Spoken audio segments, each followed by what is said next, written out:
es que yo pienso que deberíamos de tener todos nuestra Biblia física y usarla. El celular es una herramienta que ayuda, pero lo mejor es estudiar con la Biblia física. Dicho lo anterior, comenzamos, ¿por qué vamos a hablar de la Biblia? Por eso lo menciono. Hoy vamos a hablar de la Biblia y comenzamos con la pregunta de ¿dónde radica la autoridad de la Biblia? ¿Por qué la Biblia es un libro autorizado? Y refiriéndonos un poquito más, hoy vamos a hablar acerca de por qué el Nuevo Testamento es autorizado por Dios, es la palabra de Dios, el Nuevo Testamento. ¿Por qué lo es? Y vamos a estar hoy analizando este tema, ¿ok? Por supuesto que hay muchas evidencias internas y externas. Evidencias internas, diríamos, que no vamos a ver, hoy vamos a platicar de lo que dice Pedro, ¿no? Pero si habláramos en términos generales, hay muchas evidencias internas.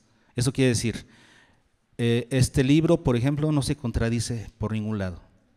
A pesar de que es un libro escrito en una extensión de más de 1000 años, ¿no? Por 40 autores distintos que vivieron en diferentes épocas, y no hay una sola contradicción en los 66 libros.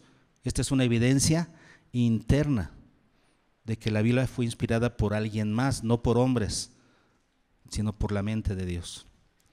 Evidencias externas, varios que ustedes mencionaron, ¿no? Que tiene veracidad histórica, que tiene veracidad arqueológica.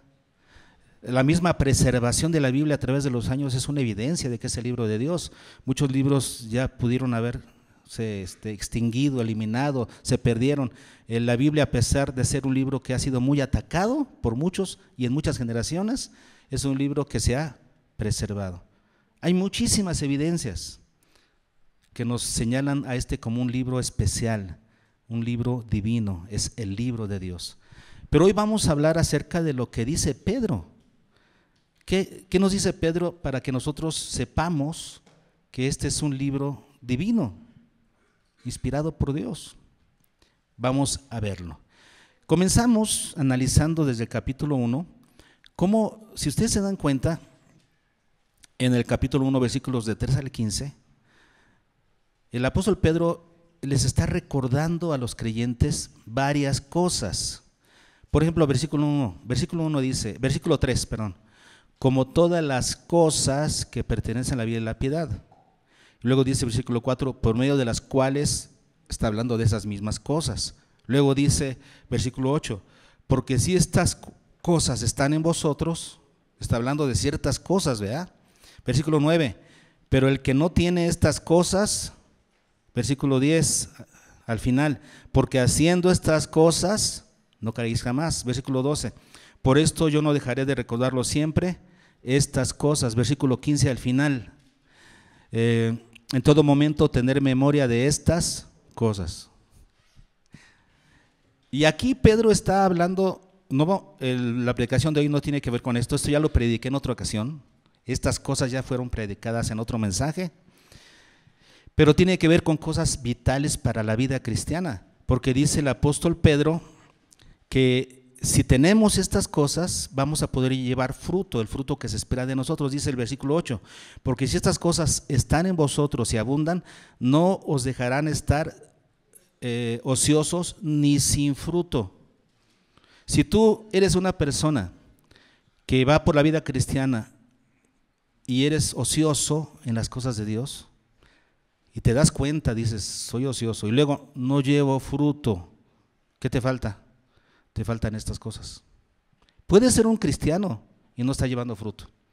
Normalmente el cristiano debería llevar fruto de cristiano. Ahora, si alguien no lleva fruto de cristiano es por dos cosas.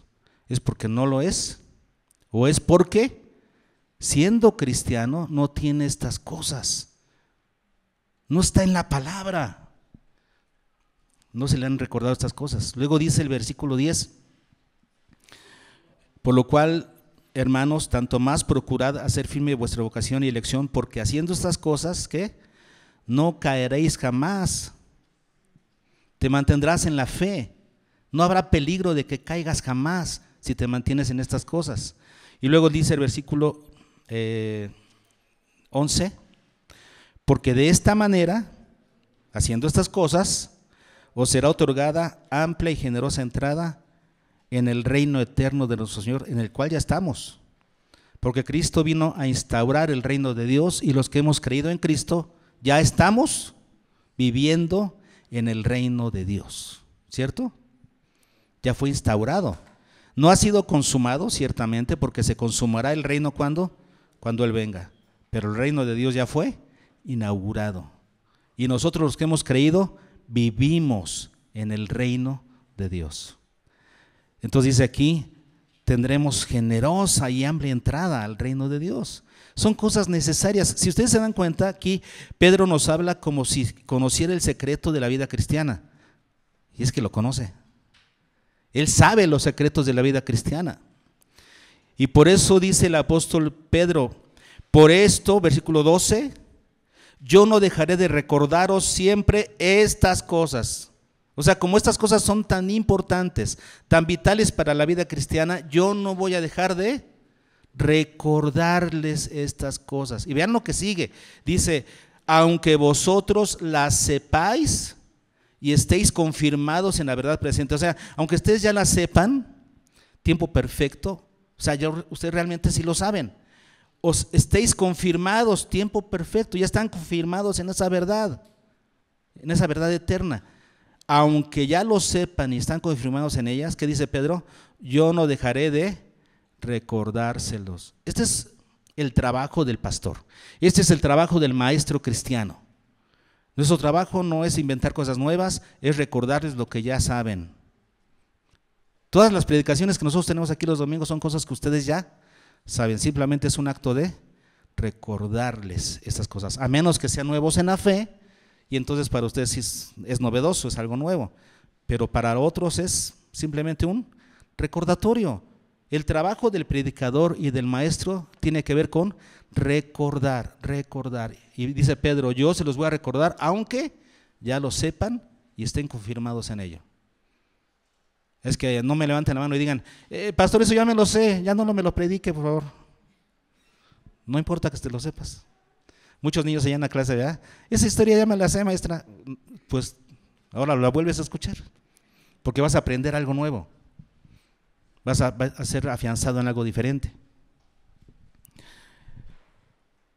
Y dice el versículo 13, pues tengo por justo, entre tanto que estoy en ese cuerpo, o sea, mientras yo viva, este es el lema del pastor y maestro cristiano. Este es mi lema. Mientras yo viva, yo me voy a dedicar a estudiar la palabra para conocer a Dios y compartirles la palabra para que conozcan a Dios. Esta es mi vida. Y es lo mismo que dice Pedro, entre tanto que yo esté en el cuerpo, ¿cuál es mi deber?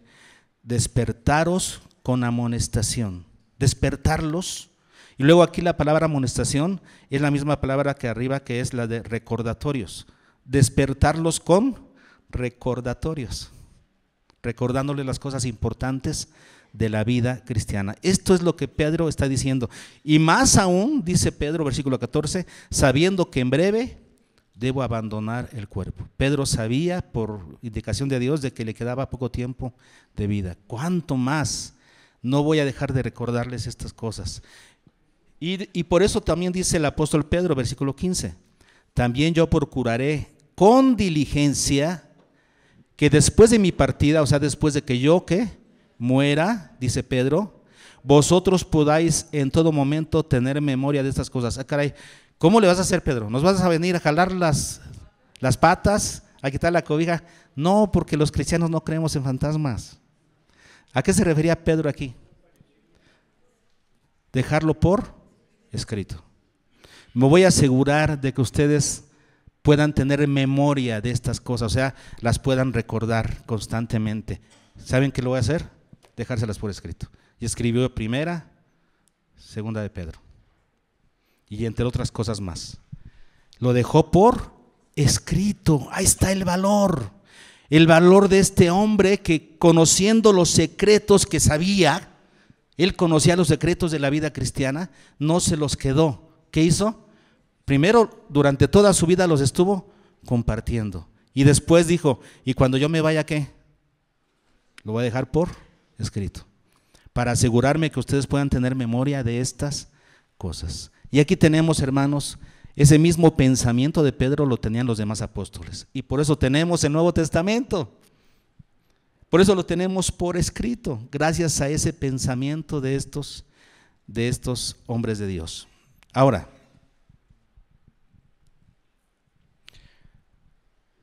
¿cómo sabes que lo que dejó Pedro es una fuente de inspiración genuina?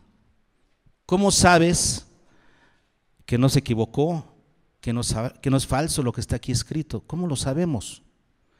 Porque solamente hay dos fuentes de inspiración posibles, una falsa y una verdadera, una espuria y una oficial, una que es de origen humano y otra que es de origen divino, una que es engañosa, otra que es fiel, fidedigna. A una hay que abrazarla y ponerle atención, mientras que a la otra hay que rechazarla. Pero solamente hay dos. Y vamos a platicar de esas dos. La primera fuente de inspiración que nos menciona aquí Pedro está justamente en el versículo 16. Porque no os hemos dado a conocer el poder y la venida de nuestro Señor Jesucristo. Y dice Pedro, estas cosas que yo les he enseñado, importantes, porque Pedro dice aquí, menciona dos cosas que son importantes, que son de origen divino,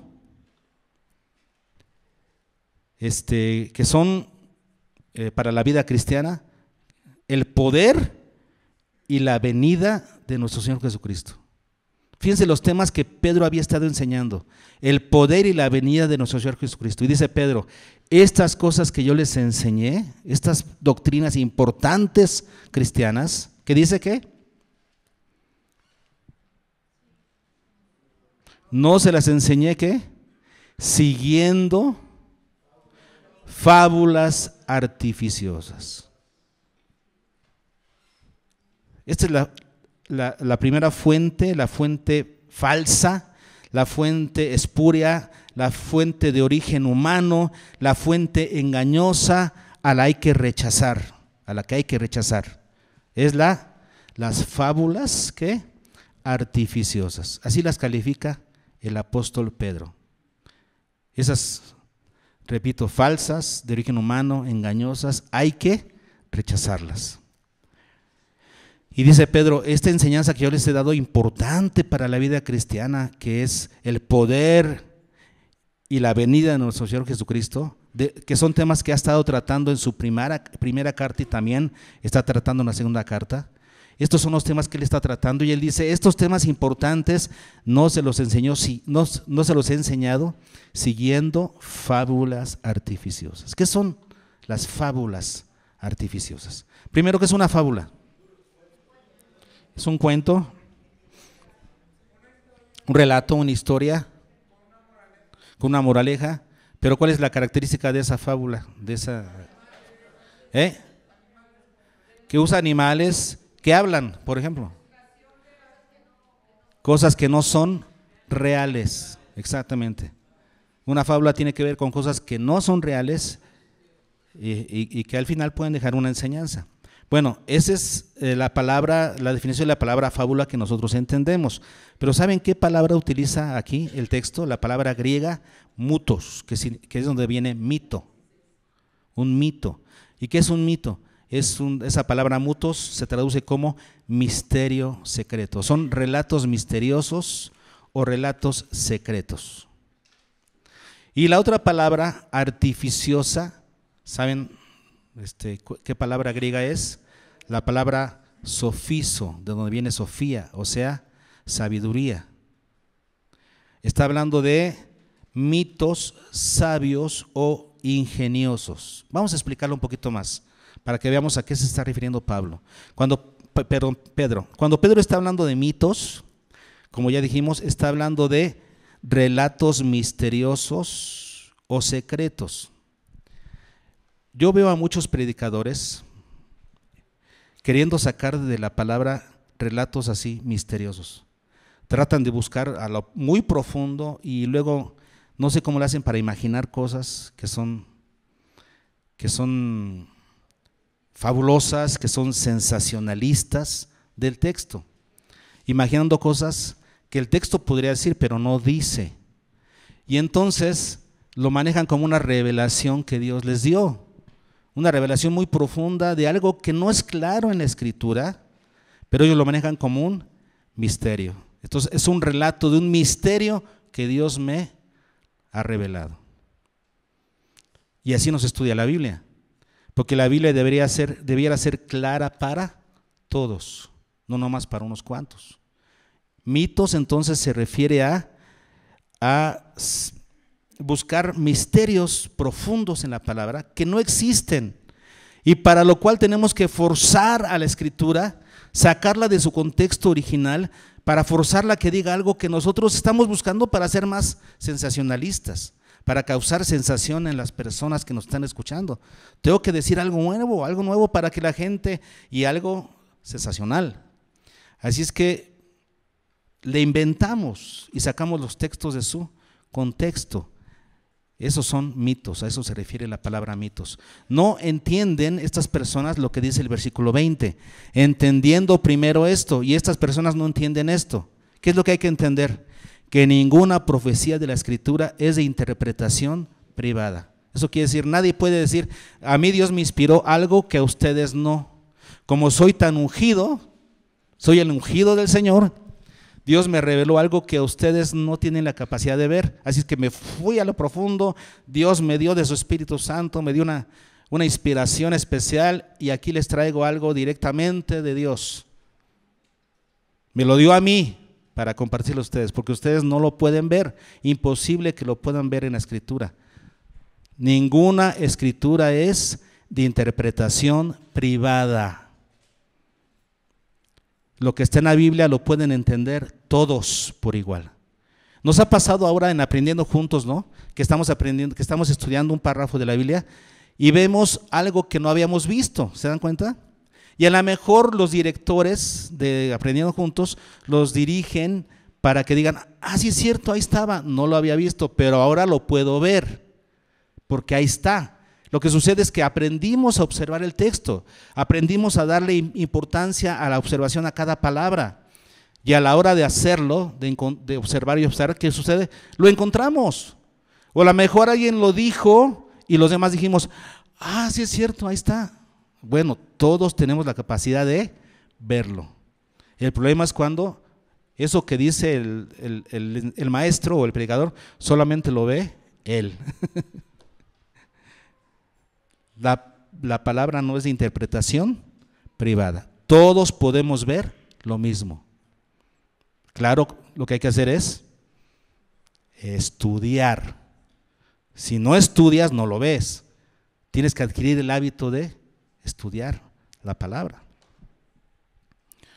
Y entonces, al final de cuentas, sucede esto. Sabios. Esas, dice aquí, ¿qué dijimos que eran? Fábulas artificiosas. Dijimos que artificiosa se refiere a fábulas o mitos sabios. ¿En qué sentido sabios? Bueno, que los manejan de una manera ingeniosa. Son relatos que se manejan de una manera ingeniosa para convencer a la gente. Se utiliza de astucia. Lo que dice Pablo en Tesalonicenses, palabras lisonjeras para convencer a las personas, para ganarse su voluntad. Y dice Pablo, nosotros nunca usamos con ustedes eso. No utilizamos de artificios, no utilizamos de astucia, no utilizamos de ingenio para que ustedes puedan creer algo. El predicador no usa ingenio. ¿El predicador qué usa? Predica solamente la palabra. Claro, cada uno con su metodología, todos somos distintos, pero nuestro éxito no está basado en nuestro ingenio, sino en ser claros exponentes de la palabra de Dios. Cuando alguien está sacando al texto de su contexto y está enseñando estas fábulas artificiosas, ¿cuál es el resultado final? Lo que dice el versículo 21. Porque nunca la profecía fue traída por voluntad humana. Cuando alguien usa fábulas artificiosas, ¿qué sucede? Si está metiendo voluntad humana. Eso quiere decir, es lo que él quiere enseñar, lo que él propone, lo que él inicia, lo que él lleva, lo que él influye, no es Dios. Es lo que el hombre desea enseñar a la gente. Termina siendo una enseñanza humana, una profecía traída por voluntad humana. Y esa es entonces la fuente de inspiración falsa que maneja el apóstol Pedro. Vayamos ahora a la otra fuente de inspiración, la que es la verdadera, la oficial, la de origen divino, a la que hay que poner atención. ¿Y cómo comienza el apóstol Pedro? En contraste con las fábulas artificiosas, dice Pedro, porque no os hemos dado a conocer el poder y la venida de nuestro Señor Jesucristo siguiendo fábulas artificiosas, sino todo lo contrario, sino que, como habiendo visto con nuestros propios ojos su majestad, sino porque nosotros, ¿qué? ¿Cómo interpretan esto? Fuimos, ¿qué? Testigos presenciales. La mayor autoridad en un juicio, el testigo presencial. Y dice Pedro, nosotros fuimos testigos presenciales porque habiendo visto, nosotros lo vimos con nuestros propios ojos. ¿Y qué vimos? Su majestad. ¿A qué se refiere aquí Pedro con eso? Nos lo aclara en los versículos 17 y 18. Dice, pues cuando él recibió de Dios Padre honra y gloria, le fue enviada desde la magnífica gloria una voz que decía, este es mi Hijo amado en el cual tengo complacencia. ¿Se acuerdan de esa escena? ¿Cuál fue? No fue en el bautismo. El monte de la... Porque hubieron dos momentos en los que se oyó la voz, ¿verdad? En el bautismo y en el monte de la transfiguración. Y nosotros oímos esta voz enviada del cielo cuando estábamos con él en el monte santo. Es en el monte de la transfiguración. Ahora, veamos algo interesante. Dice el versículo 17, pues cuando él recibió de Dios Padre honra y gloria. Y en el griego no dice recibió de Dios, porque ahí se utiliza la preposición para, que significa al lado de. No recibió de Dios gloria y honra, sino que recibió al lado de Dios esa gloria y esa honra. Dice Pedro, nosotros fuimos testigos de cuando Jesús recibió al lado de Dios. Fíjense lo que ellos experimentaron, al estar en ese momento, en ese monte, viendo la transfiguración de Jesús, cómo sus vestiduras se vieron blancas y él todo reluciente, blanco, que los deslumbraba, y se aparecieron a su derecha y a su izquierda. ¿Quién se aparecieron? Moisés y Elías en el monte de la transfiguración. Y al ver esa escena, dice que ellos, ¿qué vieron? Vieron a Jesús que recibió no de Dios, sino al lado de Dios, honra y gloria. Así es como lo experimentó Pedro. Yo vi, dice Pedro, cuando Jesús recibió al lado del Padre esa honra y esa gloria en ese monte. ¿Qué habrá visto? ¿Qué experiencia tan maravillosa vio?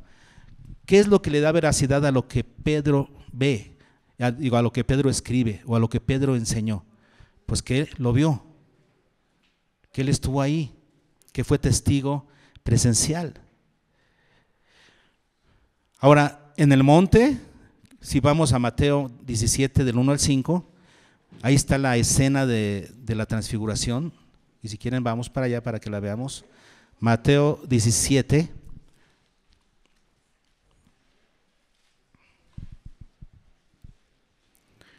Del 1 al 5 dice el 1, 6 días después Jesús tomó a Pedro, a Jacobo y a Juan su hermano. ¿Quiénes iban? Pedro, Jacobo y Juan, sus tres más cercanos, ¿verdad? Cuando había algo importante dejaba a los otros y a estos tres les dio unas lecciones más importantes.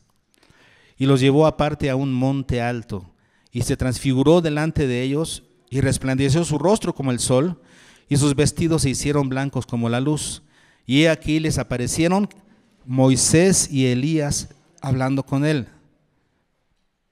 ¿Por qué Moisés y Elías? No, porque murieron. Moisés murió, Elías fue llevado, pero ¿por qué Moisés y Elías? ¿Qué representan? Moisés la ley y Elías los profetas. Están incluidos toda la ley y los profetas al lado de Jesús. Y entonces sigue adelante el relato. Entonces Pedro dijo a Jesús: Señor, bueno es para nosotros que estemos aquí. Si quieres, hagamos aquí 3 enramadas, 3 casitas ahí de campaña, una para ti, otra para Moisés y otra para Elías. O sea, se querían quedar en la revelación, pero la revelación tenía un propósito. ¿Cuál? Mientras él aún hablaba, una nube de luz los cubrió. Y he aquí una voz desde la nube que decía: Este es mi Hijo amado, en quien tengo complacencia. Y lo que no dice Pedro en segunda de Pedro es lo que sigue. ¿Qué dijo la voz? A él oíd. A él, o sea, ustedes, Pedro, Juan, Jacobo, que están viendo esto, a él, ¿a quién él? A Jesús, a él oigan, no a Moisés, no a Elías. Ya no Pentateuco, ya no ley y profetas. O sea, ¿eso quiere decir ya no hay que leer la ley y los profetas? Sí, pero Jesús los cumplió. Jesús ya cumplió la ley y los profetas. Nosotros estudiamos el Antiguo Testamento para que veamos cómo se cumple en Cristo. Jesús es el cumplimiento de la ley y los profetas. Ahora escúchenlo a Él. Escúchenlo a Él. ¿Y qué es lo que Pedro hizo entonces? ¿Qué es lo que Pedro y los demás discípulos hicieron? Escuchar, aprender de Jesús, directamente de Jesús.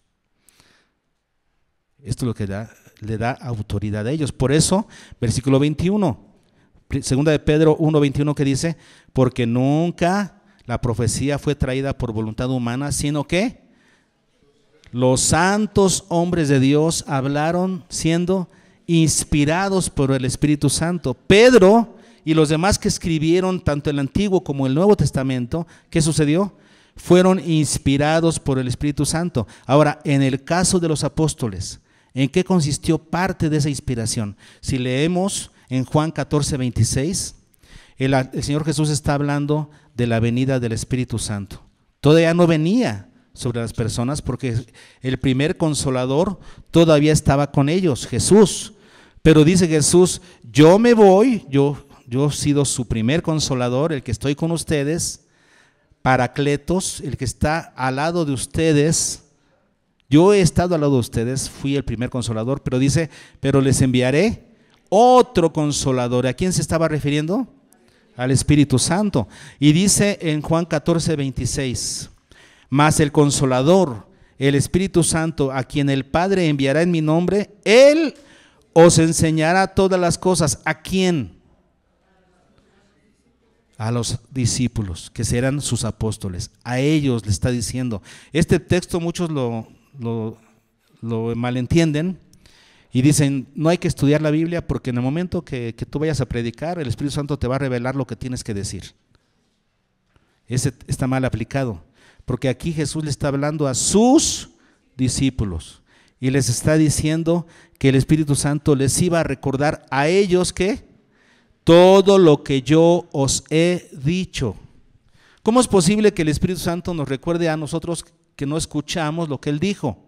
Estas palabras fueron específicamente para los discípulos que escucharon lo que Él dijo. Y dijo Jesús: cuando yo me vaya, este Consolador les recordará a ustedes todo lo que yo he dicho. ¿Para qué? Para que lo enseñen y lo registren.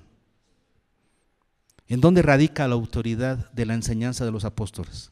En que ellos estuvieron con Jesús.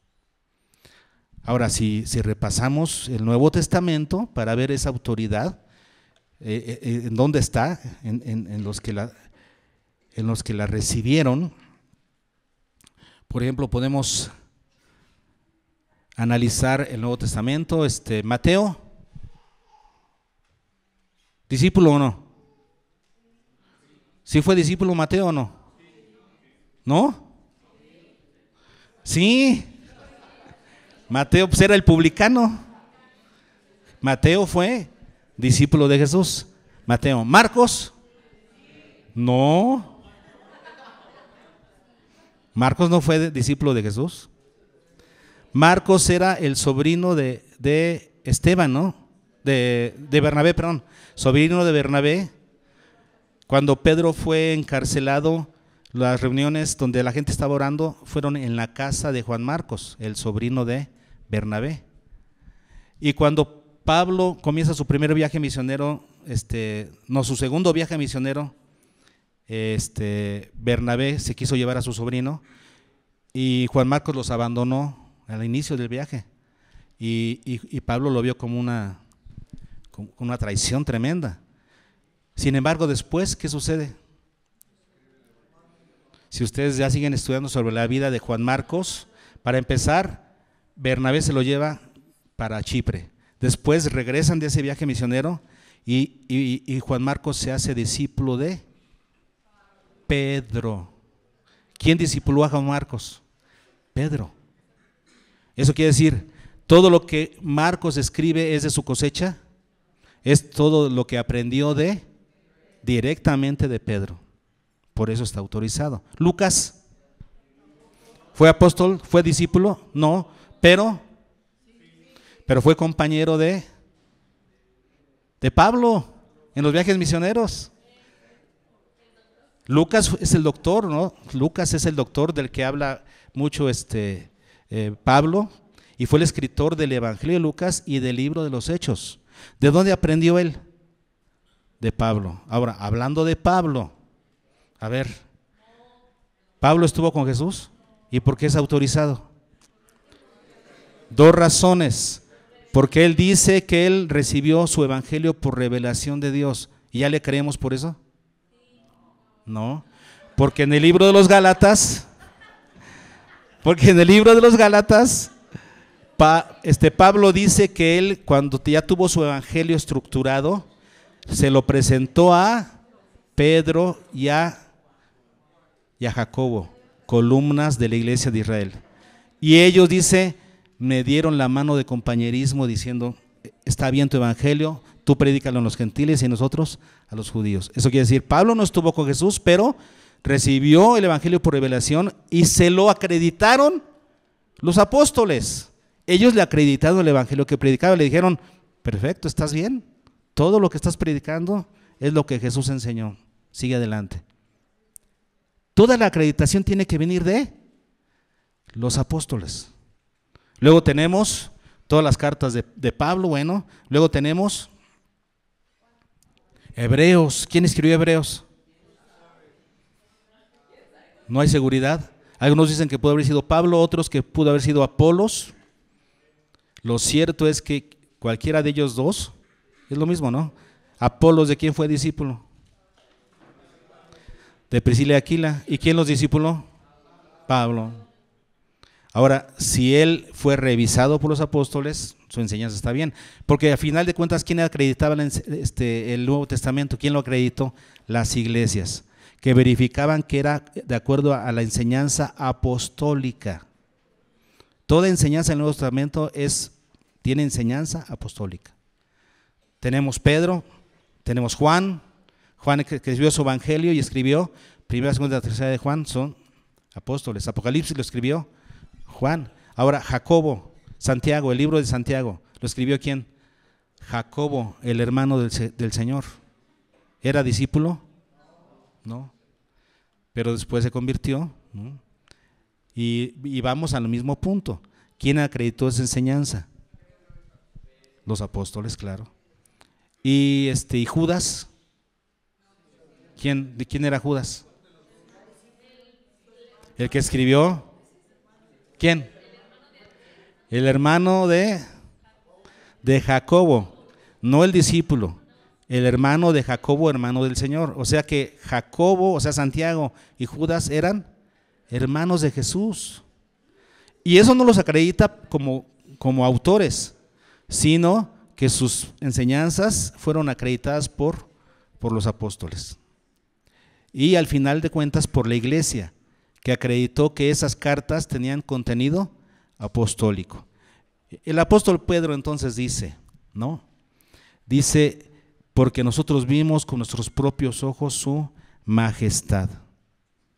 En el monte el Señor nos dijo, a él oíd, y nosotros lo vimos, nosotros acreditamos que es el Hijo de Dios y que toda su enseñanza la tenemos. Ahora el Espíritu Santo nos inspiró, eso quiere decir, nos capacitó para recordar todas esas enseñanzas y luego para enseñarlas bien, y a la hora de registrarlas sin error. En eso consiste la inspiración del Espíritu Santo. ¿Ok? Por eso dice el apóstol Pedro el versículo que nosotros aprendimos. ¿Qué dice el versículo que aprendimos?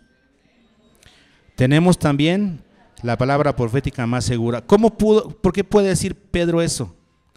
Porque vean ustedes, dice aquí el versículo 19, tenemos también, y también es la conjunción cae, que aquí la tradujeron como también, es que también se puede traducir como también. Pero aquí yo pienso que encaja mejor con su traducción y. Es una conjunción. ¿Por qué?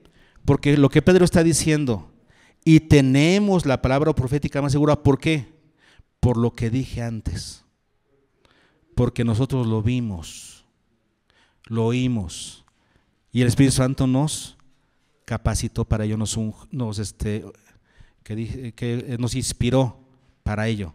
Por eso, así es que, y tenemos, por esas razones, tenemos la palabra profética. No está diciendo y también tenemos, sino dice, y por eso tenemos. Esa es la razón por la que tenemos la palabra profética más segura. Porque los apóstoles lo vieron, lo escucharon y lo registraron siendo inspirados por el Espíritu Santo. Es lo que los acreditó. ¿Ok? Tenemos la palabra profética. ¿Qué es palabra profética? Palabra profética de profecía, o sea, de algo que se proclama. La palabra para proclamar, ¿qué? Dice más segura. La palabra más es un adjetivo comparativo. O sea, más segura que qué. Más segura que cualquier otra. En este caso, más segura que las fábulas artificiosas. La palabra más significa más que, ¿sí? En el griego. Entonces tenemos la palabra profética más segura que las fábulas y que cualquier otra cosa. Segura. ¿Qué significa la palabra segura? La palabra segura, certeza, confiable. Les voy a decir lo que significa esa palabra griega. Es la palabra bebaios, que significa firme y constante. Algo que es firme y constante.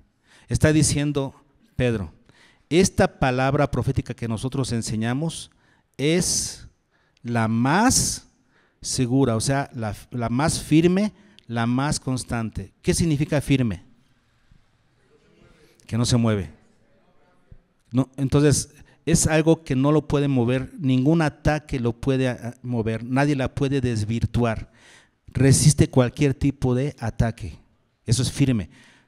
Por eso decíamos nosotros al inicio de la predicación, ¿no? Que cuántos han querido terminar con la Biblia, exterminarla. A través de la historia han habido muchos que han querido exterminarla. ¿Y qué pasó? Sigue siendo preservada, porque es firme. Es una revelación firme y además constante, significa que no cambia.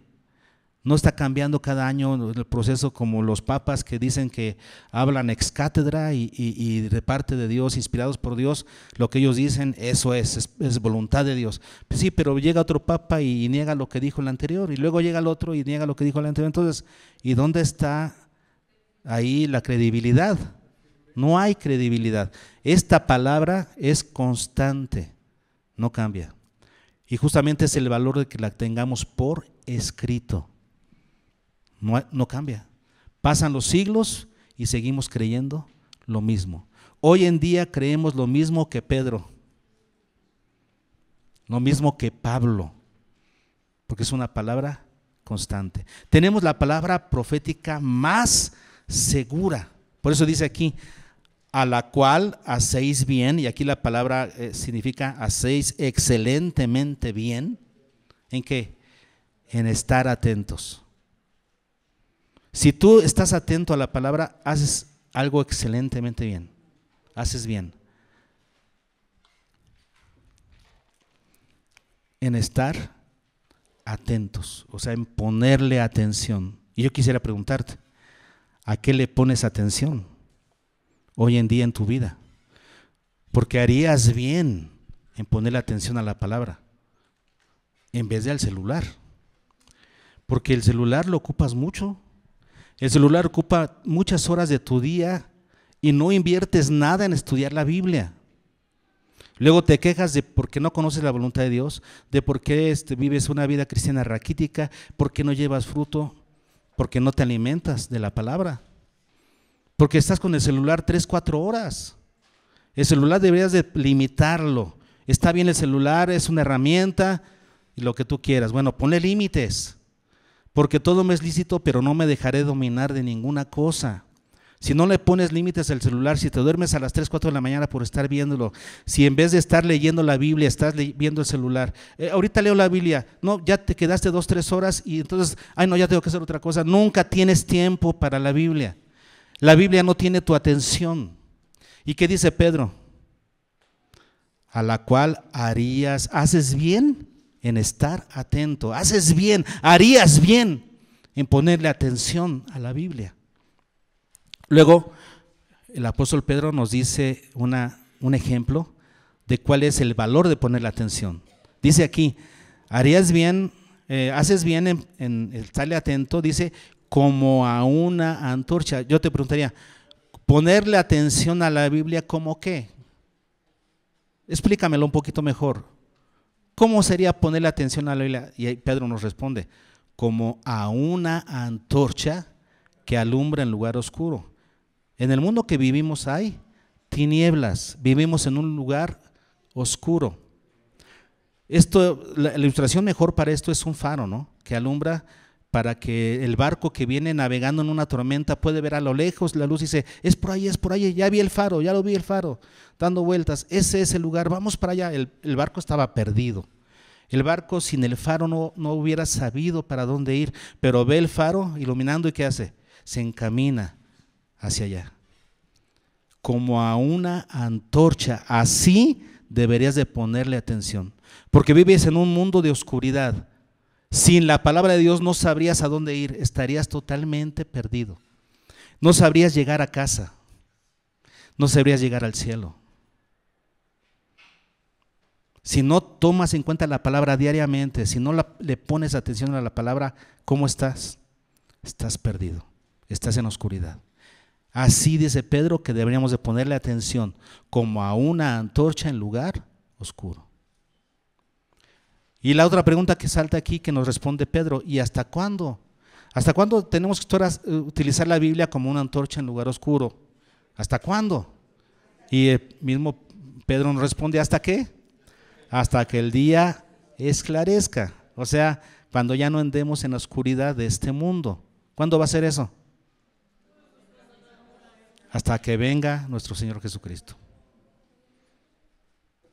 Hasta que el día esclarezca y el lucero de la mañana, que se refiere al portador de la luz, cuando el portador de la luz dice salga, o sea, amanezca, esa palabra significa amanezca en vuestros corazones. Hasta la venida de Cristo, cuando Él venga ya no necesitarás la palabra, no, ya no, porque en ese día le verás tal como Él es y serás transformado en su imagen. Ese día ya no necesitarás la palabra.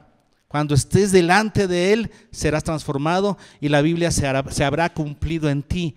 No necesitarás más de la Escritura. Pero mientras llega ese día, la necesitas como ¿qué? Como una antorcha en lugar oscuro, en oscuridad. Hoy en día necesitamos ver a la Biblia como un elemento indispensable para la vida cristiana. Si no lo ves así, estás perdido, estás en la oscuridad. Aunque seas cristiano, estás perdido en la oscuridad. Necesitas ver a la Biblia como una antorcha. ¿Y hasta cuándo? Hasta que el Señor venga. Cuando Él venga ya no vas a necesitarlo. Mientras no venga, sí la necesitas. ¿Qué hemos aprendido hoy? Aprendimos que hay solamente dos fuentes de inspiración. Una es falsa, espuria, de origen humano, engañosa, a la que hay que rechazar. ¿A qué se refiere con fábulas artificiosas? Mitos ingeniosos, sabios, pero que son de origen humano. Esos hay que rechazarlos. Pero la inspiración bíblica, la correcta, la fuente de inspiración correcta es la que es verdadera, la que es oficial, la que es de origen divino, a la que hay que poner atención.